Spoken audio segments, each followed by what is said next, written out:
மனதிற்கு வேதனையாக இருக்கிறது. ஒரு சபாநாயகர் ஒரு கருத்தை சொல்கிறார் என்றால் தெரியாம சொல்ல மாட்டார். அவர் நம்ம அண்ணன் அப்பாவு மாதிரி கிடையாது. அவர் பிர்லா அவர்கள் இதை விட நல்லா அறிந்து ஆய்ந்துதான் சொல்லக்கூடியவர். அப்பாவு தான் முதலமை இவரு நம்ம ஆளுநர் வரும்போதே மைக்கெல்லாம் ஆஃப் பண்ற அப்பாவு கிடையாது அவரு. அப்படிப்பட்ட ஒரு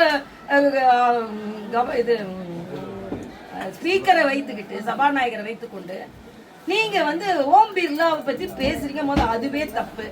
அது மட்டும் இல்ல, அவர் தெளிவா சொல்லி இருக்கிறார். மரியாதைக்குரிய பாரத பிரதமர் எதற்குமே பயந்தவர் கிடையாது, பாகிஸ்தானுக்கே பயந்தவர் கிடையாது.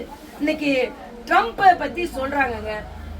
உலகம் முழுவதும் உள்ள வரிகளில் சைனாக்கு 36% இருக்கு. எல்லாற்றையும் விட இந்தியா குறைந்திருக்கு. இன்னைக்கு திருப்பூர்ல இங்க எப்படி இந்த கடலை மிட்டாய் சகோதரர்கள் பாக்குறோமோ அது மாதிரி திருப்பூர்ல உள்ள பனியன் தொழிற்சாலைகள் ஆயத்த ஆடைகள் செய்பவர்கள்லாம் நமக்கு நேரடி போட்டி எங்க இருந்து வருது? வங்கதேசம், அதே மாதிரி சைனா போன்றவங்களுக்கு எல்லாம் அதிகமா கொடுத்திருக்கிறதுனால நம்மகிட்ட இருந்து ஏற்றுமதி அதிகரிக்கும் சொல்லியிருக்காங்க.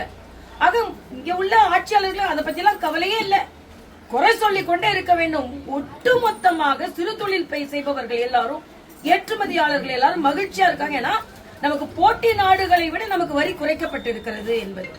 இதெல்லாம் தான் ராஜதந்திரங்க. உங்களுக்கு தந்திரம் தான் தெரியும், ராஜதந்திரம் ஓடிக்குதான் தெரியும்.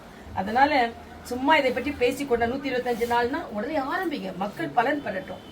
அதே மாதிரி புதிய கல்விக் கொள்கைன்னு ஆரம்பிங்க. விஸ்வகர்மா திட்டம் இந்த மாதிரி கைத்தொழிலாளர்களுக்காகத்தான், அதை வேண்டான்னு சொல்றது. ஆக எல்லோரும் இணைந்து இந்த மக்களுக்கான நல்ல திட்டங்களை கொண்டு வருவோம். அதற்கான ஆரம்ப நிகழ்ச்சி.